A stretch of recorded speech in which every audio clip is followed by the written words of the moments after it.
Басқаларды білмеймін ағайын, бірақ біздің Қазекең балаға ат қоярда өте қатты ойланамыз, иә.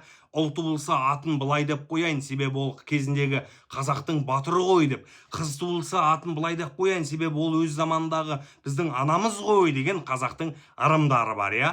Бала туылғаннан кейін қазақтар кәдімгі өзіміздің дәстүрлі ислам дініміз бойынша азан шақырып баланың құлағына 3 рет сенің атың осындай деп есім берген, иә.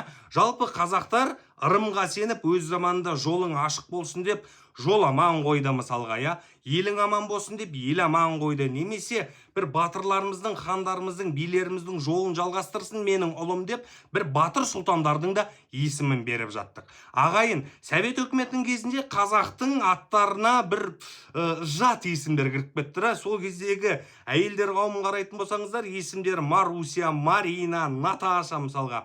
Тәуелсіздігімізді қайтарғаннан кейін ағайын біз келе-келе бір қазақтың есімдері бір арабша болып кетті. Ол да рас. Шүкір Аллаға деп айтам, қазіргі таңда қазақ өзінің есін жиып, нақты кім екенін біліп, тарихын білгеннен кейін қазір өзімізге қазақша есімдер қойып жатыр. Қандай керемет, я, батыр хандарымыздың аты кәдімгі Хақназар, Абылай, Төле, Қасым, осы поколениеде туылған балалардың есімдері дәл осындай. Осы жолымыздан таймайықшы ағайын, аман болайық.